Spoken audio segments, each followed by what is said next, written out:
In Q&A this week, Parnell Palmer-Guinness states that Julian Assange tried to hack into a secure military file. This is a lie that's been told and repeated in order to damage the character of Julian Assange and diminish public support for Julian and WikiLeaks.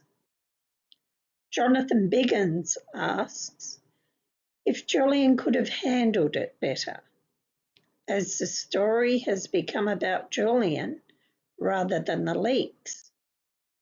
Jonathan doesn't seem to understand that this was exactly what the US agencies wanted and planned. Blame the messenger and not the message. Look over there and not at us. Julian's lawyer, Jen Robertson, does a great job of setting them straight.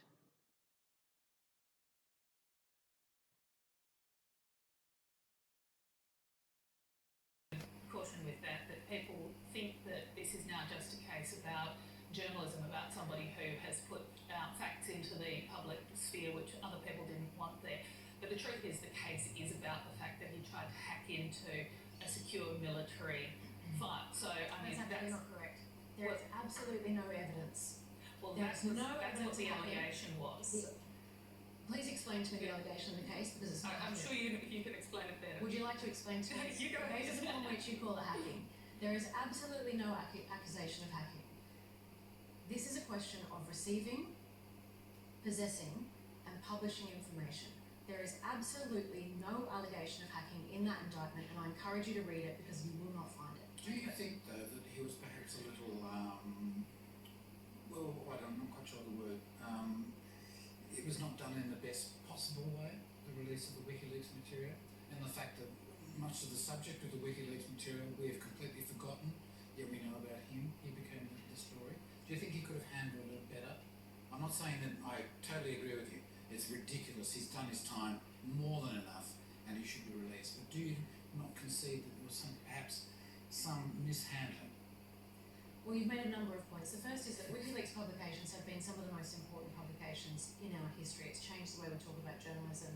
Those publications have been used in some of the most important human rights cases around the world, have demonstrated that the US was killing far more civilians than they were admitting.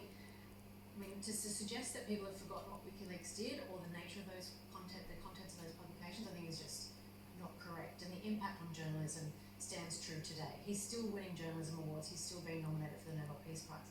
But to suggest it was mishandled, WikiLeaks had a huge amount of security protocols that were implemented with their media partners that they implemented. There was a redaction process, and it was one of the most important security procedures put in place. Journalists were not using encryption before WikiLeaks.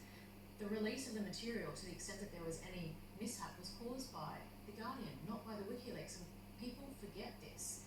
Not one person, there is not evidence of one person being physically harmed as a result of WikiLeaks publications. And so these statements that are made about WikiLeaks mishandling things, breaching security, putting lives at risk, these it's a pretty complex story, I think proven that's right. at court.